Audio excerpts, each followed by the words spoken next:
आदाब नाजरीन, मैं मोहम्मद अजम Khan, news one live TV में आपका इस्तकबाल है। अहम खबर, जैसा कि आप जानते हैं, तेलंगाना का मार्च का बजट सेशन का असेंबली सेशन शुरू हो चुका है और इसमें दो अहम चीजें सामने आई है। जैसा कि कल गवर्नर का खुतबा हुआ, जिसके अंदर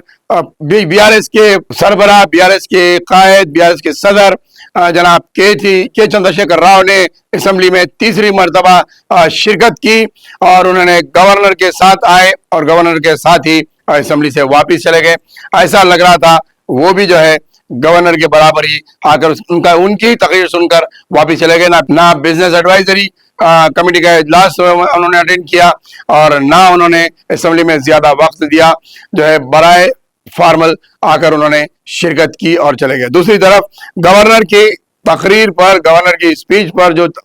डॉक्यूमेंट होता है, गवर्नर की स्पीच का जो डॉक्यूमेंट होता है वो हुकूमत की जानिब से बनाया जाता है और हुकूमत के क्या इक़दाम है और हुकूमत की जानिब से क्या पॉलिसीज आने वाली हैं या फिर बजट सेशन में क्या चीज को बजट के उसमें पेश किया जाएगा, उसका एक समरी के तौर पर गवर्नर की स्पीच में उसमें शामिल किया जाता है। गवर्नर की खास स्पीच पर ज्यादातर जो है तालीम की बात की गई है, मूसा नदी की तरक्की की बात की गई है, तिब्बी मामला की बात की गई है, तो वहीं जो है अक़लियतों के लिए स्कीमात की बात की गई है। लेकिन अपोजिशन का ये कहना है कि गवर्नर की स्पीच एक प्रेस कॉन्फ्रेंस की तरह लग रही थी, क्योंकि उसके अंदर खवातीन का ज्यादा जिक्र नहीं किया गया है और जहाँ ज़राई शोबे हैं और दीगर सनती शोबों को भी नज़रअंदाज किया गया है और इसके अलावा रिजर्वेशंस पर और दीगर कई अहम उमूर थे जो रियासती सतह पर माली मौकूफ था रियासत का और रियासत की मजमूई तरक्की के ऊपर इस तरीके की कोई बात गवर्नर की स्पीच में नहीं की गई। लिहाजा चौथ तरफ से अपोजिशन की हर पार्टी की जानिब से गवर्नर के खुतबे पर जो है नुक्ताचीनी की जा रही है और गवर्नर के खुतबे को हुकूमत की जानिब से बनाया गया डॉक्यूमेंट पर तज्जिया किया जा रहा है। तो वहीं खवातीन के लिए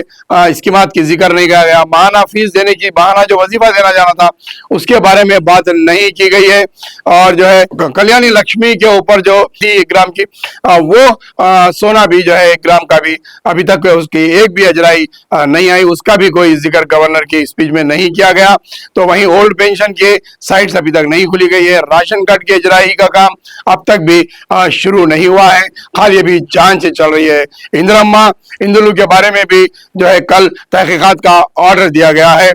इसलिए ऐसे कई अहम इश्यूज हैं और जो है रियासत का खजाना काफी हद तक खर्चे में डूबा हुआ है, इस पर गवर्नर की स्पीच में कोई जिक्र नहीं किया गया। इस ताल्लुक से सियासी जमातों का जो है गवर्नर की स्पीच पर इतराज करना और फिर असेंबली में मुबाहिस में बड़े पैमाने पर इस पर मुबाहिस होने के अंदेशे नजर आ रहे हैं।